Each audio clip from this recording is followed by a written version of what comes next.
Hello, everybody, and welcome back to The Hum, a Kansas Hoops podcast presented to you by the Field of 68.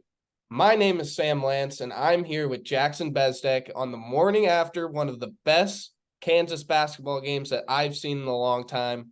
Jackson, good morning, man. How are we doing? You sleep okay? Damn, I slept like a baby, Sam, like an infant child. Oh, what a great game. Watched the game like a not infant child, like a nervous wreck. I was pacing, throwing things, screaming things I shouldn't be screaming. But man, what a great hell of a college basketball game. I mean, the Champions Classic is supposed to be one of the best non-conference games we see all year, and it lived up to the hype last night. At least the second game did, and that Kentucky team is better than 17th in the country. Yeah, it was a true blue blood battle last night. Plays going everywhere. I mean, it was a great basketball game, and we're going to get into it all here next on The Hum, a Kansas Hoops podcast.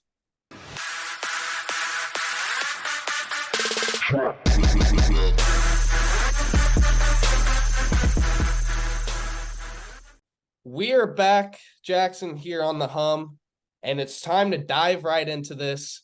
Let's do Kansas it. defeats Kentucky 89-84 in the Champions Classic last night. The Jayhawks were down 58-44 at the first media timeout in the second half and proceed to go on a 20-4 run in 5 minutes to make it a game down the stretch. And then Bill Self just does what Bill Self does. He wins close games. Kansas closed out on a 14-3 run, to win it.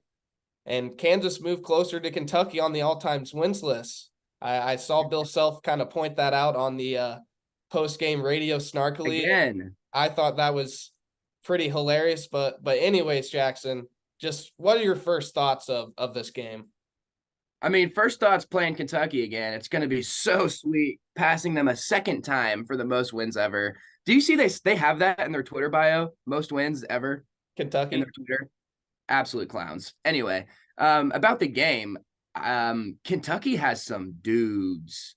They've got some guys, and Kansas did a really nice job of weathering that storm in the first half because, I mean, if Kansas is a less experienced team, that could have been an 18, 19-point lead pretty quickly. And it almost got to that point in the second half. But, I mean, just like you said, when Bill Self's on your sideline, there's something about having that calmness and that confidence that when you head into the last final 5 minutes, you're going to be in good shape. I mean, the game was a true game of runs. I mean, once one person punched them in the mouth, the other team responded. KU spurts off on that 9-0 run to start the game. Everything's going great. And then in comes Rob Dillingham. Rob Dillingham, can we just talk about him for a second really fast? He absolutely took over the first half of that game last night. Yeah, that first half was his. That was your classic freshman at the Champions Classic, having his moment. We talked about that with Brian Haney last episode, and he was right. It was not a Kansas player. It was one of those Kentucky players, and Dillingham stole the show for about 12 minutes, and those were deep ones too. I mean, the last couple he hit on that run were 25, 26-foot bombs. I am just astonished that he's coming off the bench. I understand Kentucky has a lot of talent, but would he be starting for pretty much any other team in the country right now? He'd be starting for Kansas, I'll tell you that. Yeah, I mean, the thing that was crazy to me about Rob Dillingham last night is just how quickly, whenever he came into the game, the game just flipped. Like the pace completely changed. The game went from, a little bit of a slower game, kind of feeling each other out, to boom, here we go. We're running in transition. We're grabbing the rebound. We're running this way. We're running that way. And all of a sudden, KU starts turning the ball over a little bit. And for that first half, for that stretch, I really think that Kentucky made Kansas play their game as opposed to Kentucky playing Kansas's game. And that was a big factor in why Kentucky got out to that early lead. Yeah, I mean, Kentucky wants to get out and they want to run and they want to use their athleticism. Kansas is best suited getting the ball down low to Hunter Dickinson, running a half-court set, letting DeJuan kind of do his thing. And yeah, you're right. In that first half, Kansas was still fine offensively. There were a couple lulls, but there weren't any serious droughts that Kansas had on the offensive end. Shot selection was probably the biggest problem in the first half. But other than that, it's, I mean, he caught fire, man. Dillingham was unbelievable. And then you look up, it's only a 7-point lead going into the half because Kansas ends up going on that 5-0 run to close out the first. And without that, we are probably having a very different type of conversation today, honestly.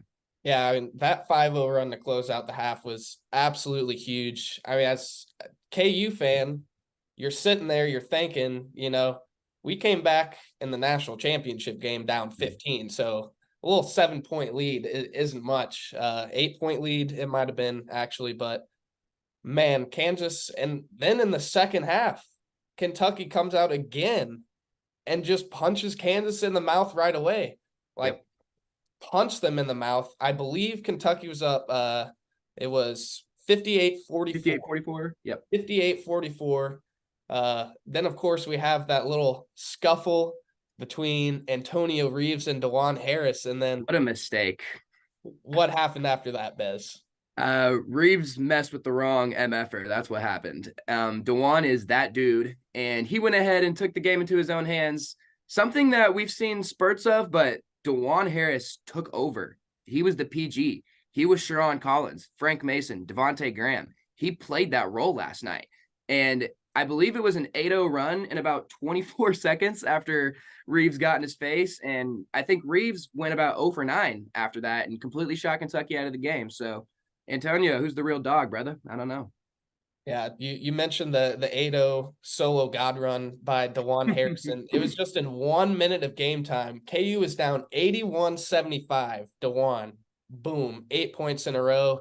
And really, at post game, Bill Self and players said that was kind of the moment that got KU to close it out. But I want to talk about something just really fast. It's time to say it. I'm going to say it right now. DeJuan Harris is the best point guard in the country. Now, It I was watching our friends over at After Dark last night. Shout out Goodman, Rob, and all the guys. I was was watching After Dark, and the best point guard in the country conversation came up. Obviously, Tyler Kolek is kind of that other guy last he night. was phenomenal last night too. 23-7, Mm-hmm. I believe, something along those lines. But man, I don't know about you, Bezdek, but I still believe, especially after last night, DeJuan Harris is the best point guard in the country. This is my third year running of thinking this. I kid you not. I thought this when we won the national championship. There isn't another human being in college basketball that I want running my offense. There's simply not.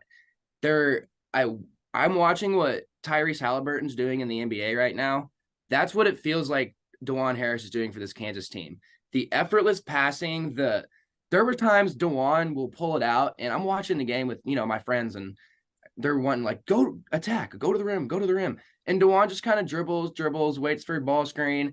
What he does when he goes off Hunter's ball screen and then he recollects himself and then goes back the other way, and he looks like he's doing it in slow motion, and then he just kind of, and then Dickinson's there for a lob dunk. There's no one else that can replicate that. There's no one else that comes close to it. And there's no one else that makes their teammates feel like, I mean, he makes Hunter Dickinson better. Hunter Dickinson had a career high rebounds last night. That was one of the best games he's ever played. And it was his third game in a Jayhawk jersey. Yeah. And DeJuan Harris, the only argument that you'd have against DeJuan is his offensive game. Like, if you're going for Kolek, right? He doesn't score the ball as well, but like DeJuan Harris has said on his own Instagram story, he doesn't need to score the ball, and whenever he wants to, he can. And I think Christian Brown even tweeted last night, like something along the lines of that, like DeJuan scores the ball when he wants to. Offensively, DeJuan probably accounts for the same amount of baskets as Tyler Kolek throughout the course of the season. I think that will end up actually being pretty even as far as just the amount of points that they generate. And DeJuan just runs the offense so well. But another thing is DeJuan's defense. Mm-hmm. Just on both ends of the floor, defensively, offensively, he just sees the game so well. His instincts are so good, and he just makes the right play. I'm taking DeJuan Harris over Tyler Kolek literally every single day of the week. DeJuan Yeah, just does more than the box score. He did more than the box score last night, and he still had 23 points, 7 assists, 5 the 6 from 3. I mean, the only argument for Kolek, in my opinion, is just the ability to put ball in hoop. I mean, Kolek's one of the best in the nation at that right now. But you're totally right. Like, my whole thing with taking DeJuan is, yeah, you're going to lose some PPG there, but in terms of actually generating offense, I still think DeJuan is doing more, even if he's averaging 12 less points a game than Tyler is. I still think DeJuan is doing more for the Kansas offense than say he's doing for the Marquette offense, which is no slight to that at all whatsoever. It's just when you're trying to talk about the best of the best, I want DeJuan Harris because, like you said, on the other end, he's going to get you 2 steals too. Yeah, as you said, DeJuan Harris always in control. And last night, if you think about it, Kansas's core 4 guys, they were in absolute control. Let's kind of get into this a little bit. The core 4 we're referencing, by the way, DeJuan Harris, KJ Adams, Kevin McCullough, Hunter Dickinson. Those are kind of the 4 titans of the Kansas basketball lineup right now. I think the next person to talk about is Hunter Dickinson. I mean, the dude had We've 27, gone too long without even like really diving 21 in. rebounds. He scored 27 points on 12 shots. That is efficiency. That is special. And Self said post game, that Hunter catches a lot of crap, but he doesn't ever run from it. And that gave KU a lot of confidence last night. Yeah, he has and our guy Doster was tweeting about this too. He is the villain of college basketball. He's bought into it and he loves it. The little at the end of the first half, just dumping that out there, like that's who Hunter is. That's it's very genuine. He wants to be that guy. His free throw shooting was phenomenal last night too, especially down the stretch. When your 7-footer gets fouled and is going to the line and you have full confidence those are going in, that is such a luxury that you don't realize you have until you've cheered for Udoka Azubuike for 4 years and are terrified every time he steps to the stripe. And then now Dickinson he was automatic last night. Yeah, Hunter Dickinson is a special guy. I mean, just offensively, Kentucky surrounded him. Like Kentucky absolutely surrounded him. Whoever was guarding KJ, I believe it was Thiero for most of the time, would pretty much just leave it and pressure Hunter. But guess what? He's a great passer too. And he was dishing the ball out there a little bit last night. But man, I just can't get over the 27 points on 12 shots. Like that is just absolutely crazy. And 27 and 21. I'm not exactly sure when the last time a Kansas player put up 20 and 20. I would guess Doak probably did that It was at Nick one point. Collison. It was Nick Really? Collison. Yeah, Nick it's that Collins. long. Like Doak never did it. Withy was never a threat to score 20. Landon Lucas couldn't quite get there both ways. Like it's super hard to do. I had to text my dad. I was like, dude, I certainly haven't watched anybody like this. Is there anybody that Kansas has ever had? Bill And then Self said he's the best offensive big man that he's ever had. the only guy he could come up with was Nick Collison, and then he said Wilt, and I was like, well, I guess that's fair. Wilt was pretty dominant, but other than Wilt, I mean, Hunter Dickinson is he's if Edie's not going to win Player of the Year, I don't see how it's not him. Bill Self said before the year started, in the transfer portal time, that Kansas needed to go out and get somebody that could give them 20 and 10. Well, Self went out and got somebody who can get 30 and 20 pretty much, which is insane. That's And ridiculous. Hunter Dickinson just fits in so well with this team, with what Kansas is trying to do. And he just makes everything so much easier for everybody out there.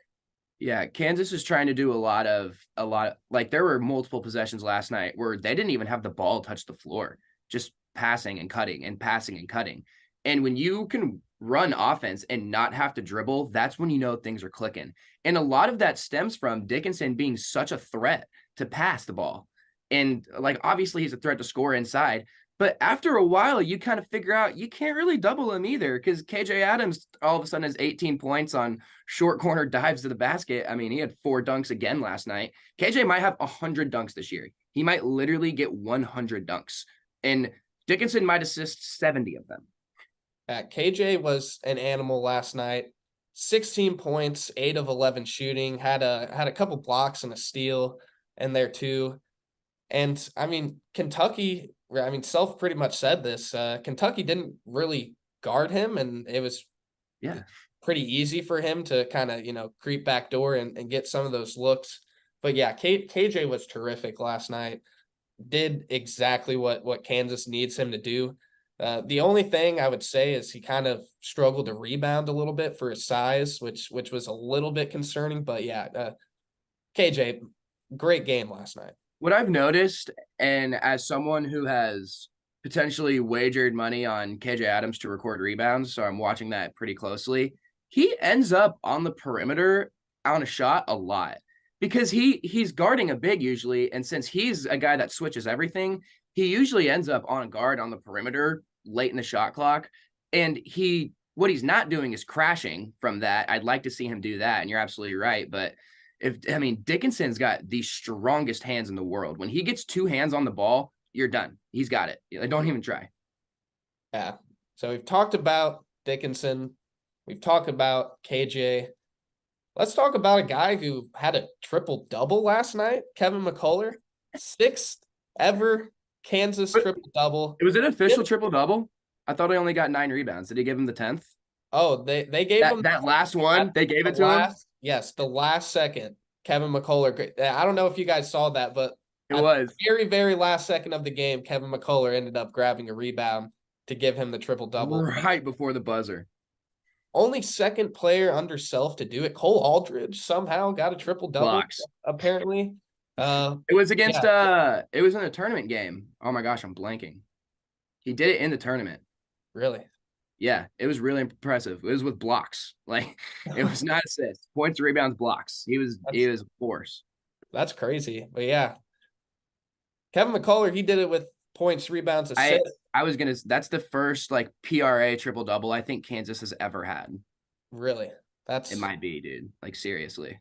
That is pretty ridiculous. I mean, let's just talk about this first of all. Kevin McCullough is now the 3rd person on Kansas this season to have 10 assists in a game. And it's coming from your point guard, the 2 spot, and the 3 spot in the lineup. I mean, that is just crazy. Kansas's ball movement this year, unfortunately, I tried to go on NCAA stats, and they hadn't updated it yet. But coming to this game, Kansas was top 10, top 2 and field goal percentage, effective field goal percentage, all sorts of scoring categories. And this game, they didn't shoot it all that well, but they still showed that ball movement, and they still put up 89 points in regulation against Kentucky. Yeah, real quick so I don't lose my KU fan card here. Cole Aldridge, 2nd round of 2009 tournament, year after Kansas won it all, against Dayton, 13 points, 20 rebounds, 10 blocks. And then Kansas then went on to lose to Michigan State in the Sweet 16. But yeah, that was the other one. Back to Kansas and their offense and their shooting. Yeah, I mean, McCullough didn't even shoot great last night, and I still would confidently say he had a great game. And he still shot with confidence. And I mean, what do we think about DeJuan? Because this obviously isn't going to happen the rest of the season, but do we think that is something that Bill wants to tap into more, especially with, which we're going to get into a little bit, the lack of production from the 2 spot? I mean, it's hard to say because like so many people around the program said, DeJuan including, he doesn't have to shoot it until he does. I don't think that he is going to be overly aggressive, always, searching for a shot. I don't think that's ever going to be DeJuan Harris. But whenever he needs to, he will, Facts. He said it best himself. I shoot when I need to.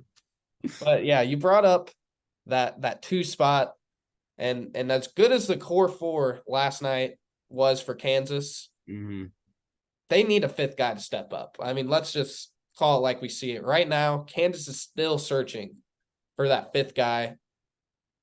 Let's start with El Marco last night. It was a little bit of a thing on Twitter that Self might have mouthed that he can't trust him whenever he pulled him late.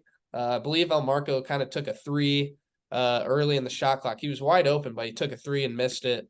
And after that, he was pulled, I think, until like the closing moments of the game.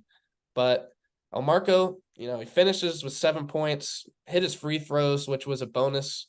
What did you just take away from Elmarko last night?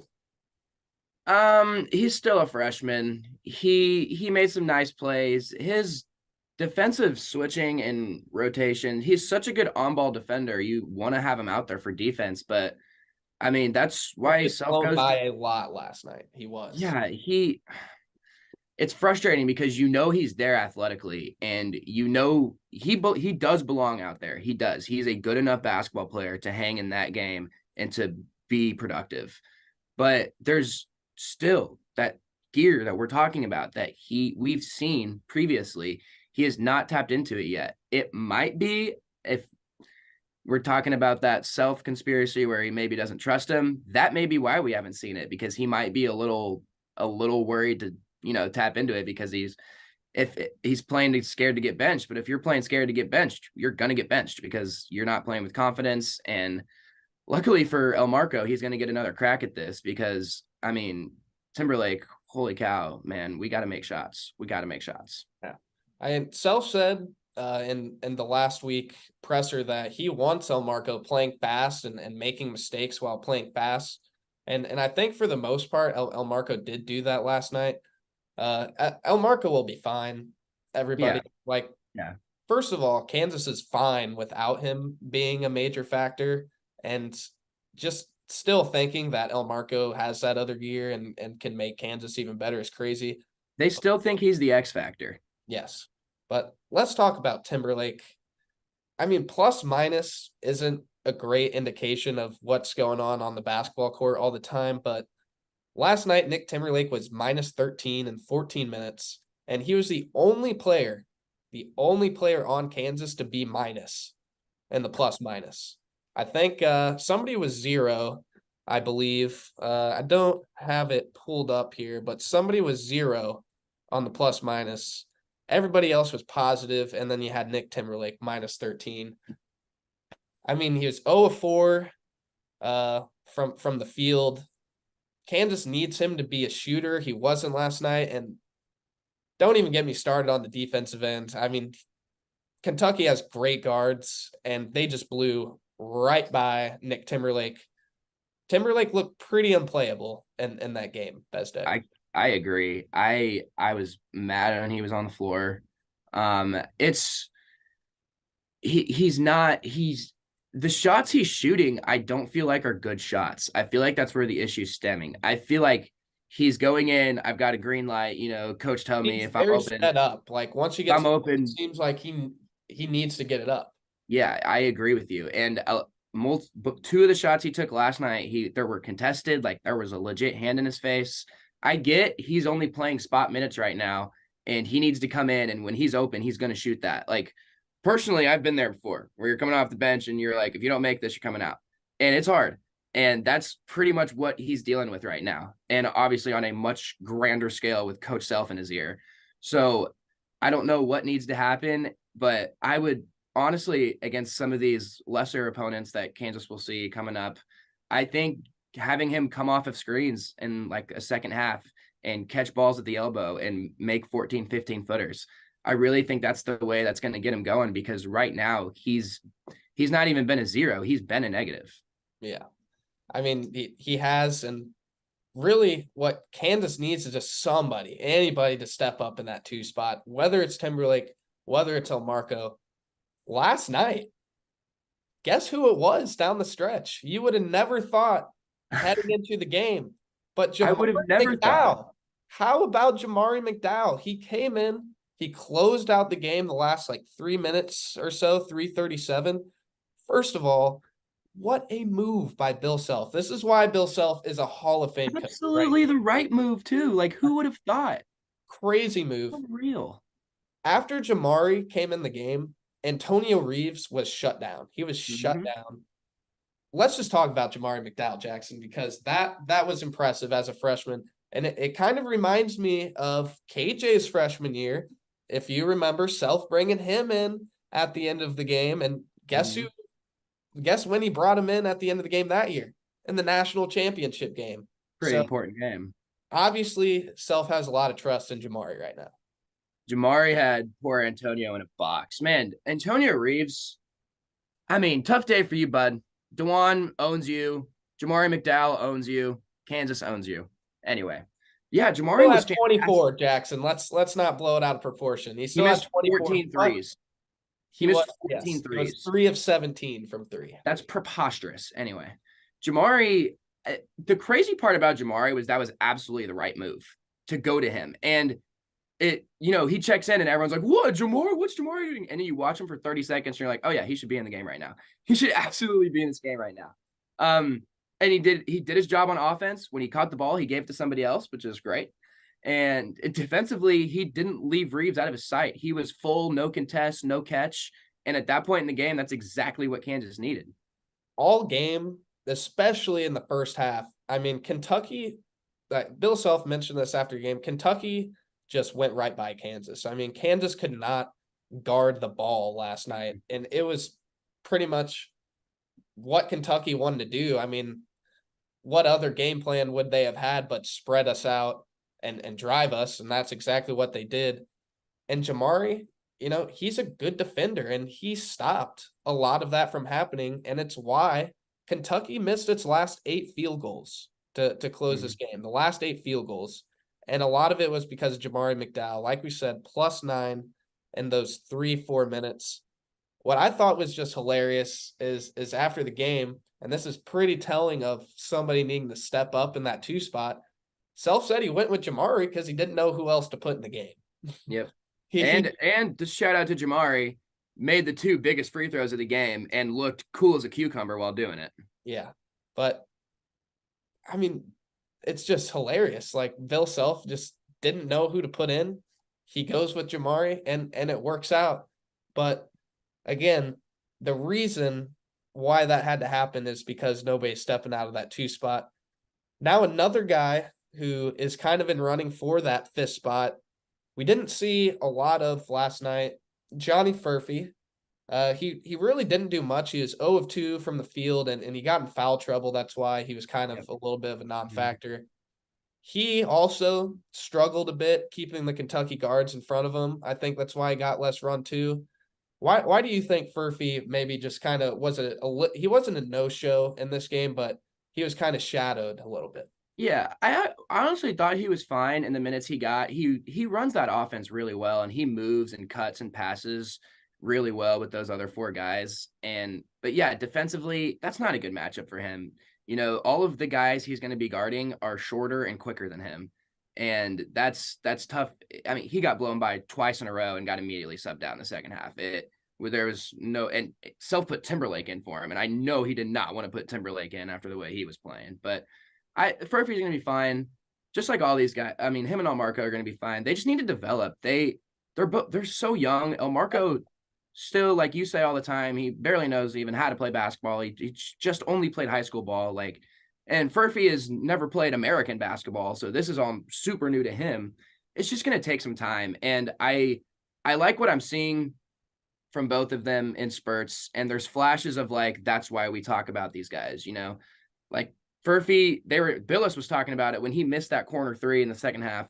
Billis was shocked because he's like, I literally saw him make 30 in a row in pregame. I watched him make 30 in a row. He could not believe he missed a shot. Yeah, the shooting last night, Kansas only 6 of 18. 5 of those came from DeJuan Harris. So really it was a nothing Yeah. burger from Kansas beyond the 3-point line. And Kentucky sagged off Kansas a lot, but it still shows just how good Kansas is. Like that, they didn't have a good game from 3 besides DeJuan Harris and still be a Kentucky team who, I'm sorry, I don't see Kentucky. Cal's had a rough run in the tournament recently. I don't Yeah. see them not getting out of the first weekend. And then after they get out of the first weekend, if they have Bradshaw and everybody, this Kentucky team is legitimately national championship Oh, good. I would not be surprised if they made the Final Four at all. And Kentucky played. I think, you're not going to get too often Wagner and Justin Edwards, two of their top touted draft picks, to kind of have a nothing burger out there very often. But I still thought Kentucky played pretty darn well, and Kansas still was able to top them. Yeah, they played super hard too. Like that was a physical game. Guys on both ends were diving on the floor every possession. That's why it was such a good game. Yeah, the only reason I would be surprised if Kentucky made it super far is because of Coach Cal's ineptitude in March. And when was the last time he had a relevant run? It's been a minute. I don't remember. Fraud. But it will be nice to take back that wins title from them again. Oh, that's going to be so sweet. Is it down to 4? I think Self said. Yeah, I think it's 4 now. 4 now. Well, right around the corner coming for that. And Kansas right around the corner. They got Maui coming up. We'll get into that a little bit in our under 4, but man, what a start to the college basketball season. What a start to Kansas's basketball season. 3-0 on the year, defeating Kentucky. Doesn't get much better than that. We'll be right back here on the Hum with the under 4 timeout.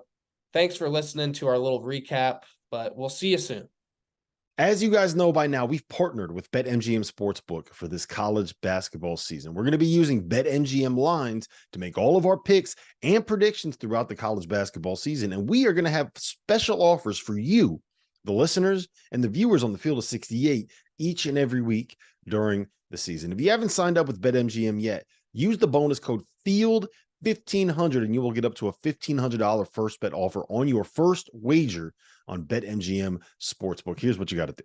Download the BetMGM app. Sign up using the bonus code FIELD1500. Deposit at least $10 and place your first wager on any game. You will receive up to $1,500 in bonus bets if that bet loses. Just make sure you use the bonus code FIELD1500 when you sign up.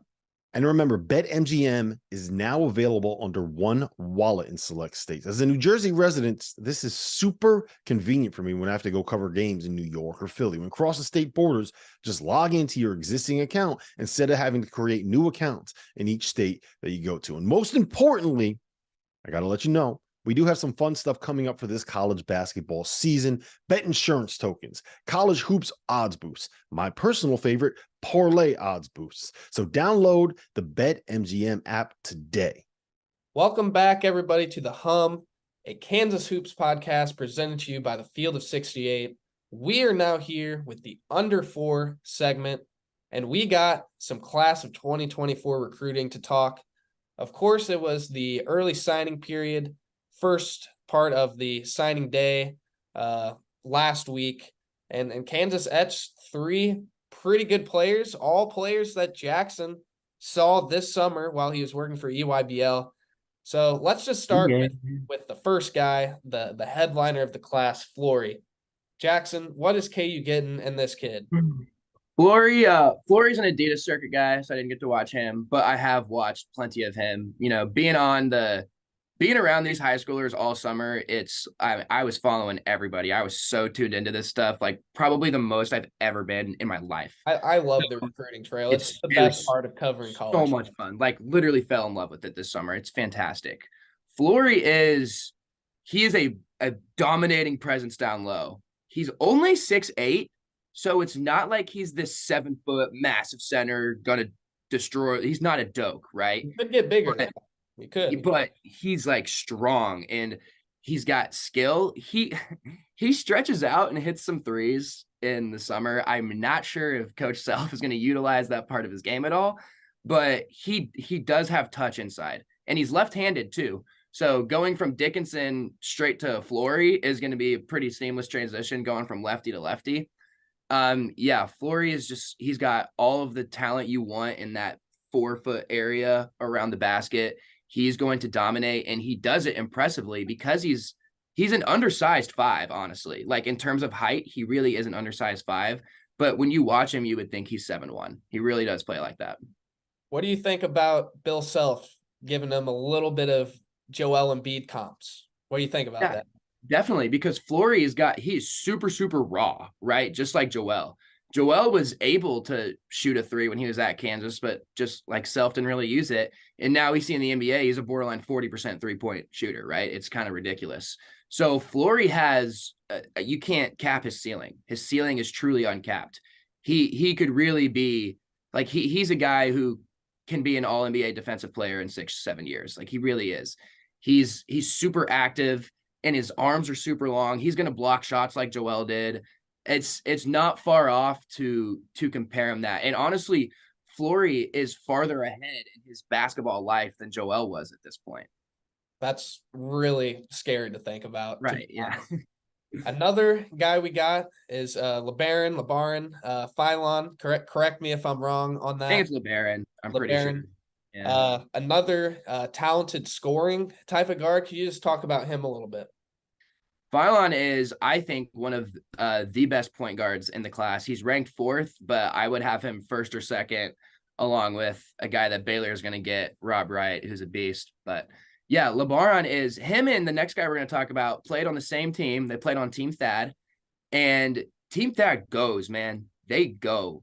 Phylon, 5-to-1 assist to turnover ratio regular season in Peach Jam, or before Peach Jam. That is, of course, that next to DeJuan Harris. Yeah. Now those numbers are, of course, according to literally me, because I'm the one taking the stats. So take that with a grain of salt as you will.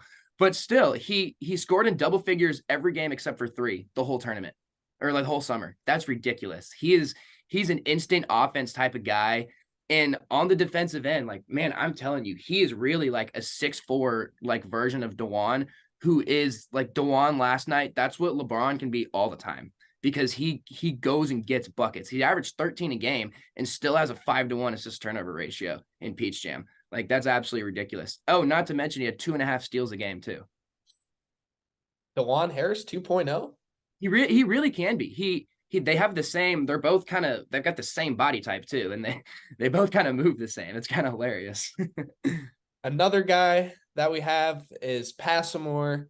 Can you just talk about him a little bit? Self has kind of described him as just an athletic, do-it-all, versatile wing type of player. Yeah, Rakis is not the combo guard that's going to shoot 40% from 3, but he is the one that's going to put you on House of Highlights because you stood in the wrong place at the wrong time.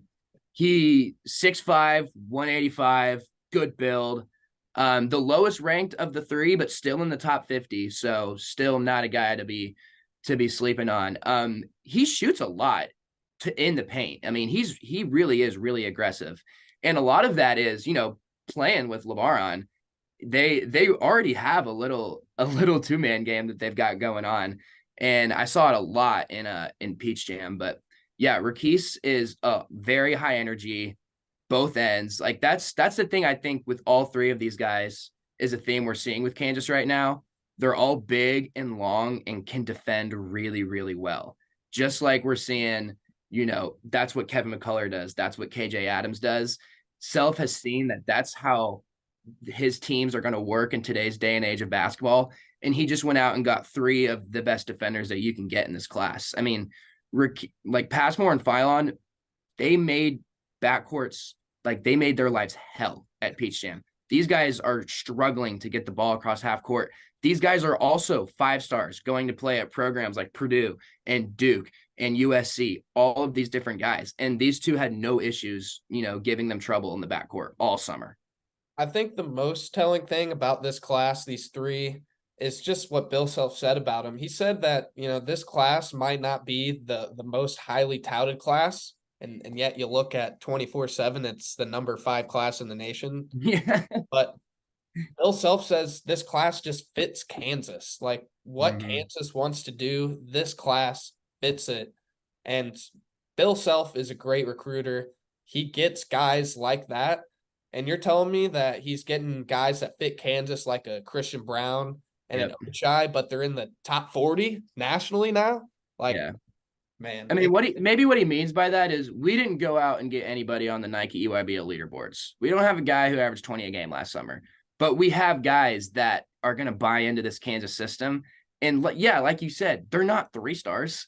All right. Like they're top 50 players still. Yeah. Well, that will wrap it up for a little 2024 recap. look out for Kansas not to be done in the 2024 class. There's rumblings that they may not be done. But anyways, it's time to move on to this. And it's the biggest football game of the year, Jackson. It's the biggest football game of our lives, Jackson. There's an argument that it is. Kansas State. I may have messed up. I said something on Twitter about a week ago. Yeah, dude, you pissing people off. I made a lot of K-State fans mad. I still stand by what I said, by the way. I really do think in the next 5 to 7 years, like Kansas has, I'm not saying they're going to do it, but Kansas has the definite chance to be the kings, to be the leaders, to be the standard of the Big 12 conference with Leipold. They do. It's a fact. They have the chance. But yeah, I made a lot of K-State fans mad, and it seems that it kind of ignited just like an all-out Twitter war between KU and K-State fans heading into this game. Just, man, what do you make of this, Jackson? And what do you make of this game coming up? It's a big one. It's a big one. Your problem is you sound too smart on Twitter. So when you put things out like that you say Kansas could potentially look really good in 5 years, the way that those people heard that was Kansas owns K-State in football for the next decade to come. It's over. We're winning the next 10. That's how they heard it. So that's how they responded to you. And I mean, a lot of those guys are 55-year-old men who don't make as much money as they want to and just have to cry on Twitter about the college that they used to go to 30 years ago. And so you really got to take everything they say, lightly, because while they do mean it, and they do mean it to be personal, and they do mean it to be mean-spirited, you got to let it roll off your back. Trust me. Yeah, I mean, little brother is always little brother. Everything always comes back to daddy, and that's how it goes. I have a little game prediction. I think Cole Ballard plays. I think Cole Ballard beats Kansas State. Former walk-on quarterback beats Kansas State. Just the ultimate ha-ha to Kansas State. And the HomePod KU hosts end up in Potter Lake. Yeah, no, I mean, that's fine with me. That is perfectly fine with me. But yeah, it's this game. It means a lot. Like, trust me. If we won last week, might be the biggest game in all of sports for KU on the calendar this year. I want to beat Kansas State so bad. Bad. Last game in the booth too. The old booth. It's the last game in the Coliseum type booth. I would love if Cole Ballard just comes out there and dumps his nuts on the Wildcats. That would be awesome, but I don't know if that's gonna happen. K-State's got a good squad. But you're right. If we would have won last week, this is hands down, no question, the biggest football game of our life. Hands down. And yeah, you can make the argument that it still is, even though I remember watching the Orange Bowl, so I can't. It just means so much emotion. But dude. Just emotionally, personally, like this game is personal. This game has gotten 15 years of arguments with my buddies lead up to Saturday. 15 years of it. And we're all seniors. It's the last time we're all going to a game together. It's the last time we'll probably, really get to all hang out as one. It's the last time we'll really get to all hang out as one group until weddings and stuff like that. So it's a big weekend. Did not even consider that being the last game as a student. That's crazy. Right. Yeah. Like I'm definitely going to shed a couple tears just on the fact that K-State is why I'm a KU fan going back to age 2 or 3, And the fact of where we came from. Freshman year and sophomore year and junior year. Had a student section of 20 people in the middle of a pandemic to watch an 0-9 team get ran out by 65. And now we're here. It's insane. Yeah. Well, guys, that will wrap it up for the Hump today. I know we kind of went on a little bit of a tangent there, but kind of a banger. That game is a huge game. And Kansas, of course, has a huge few games coming up in the Maui Invitational. We will talk about all of that on our next episode. We'll have a special guest for you guys, so make sure to tune in to the next episode, episode 6 of the Hum. But thank you, everybody, for joining us today. Rock chalk, baby. Let's get a W against Kansas State. Let's do it. Thanks for coming out, Coach Cal.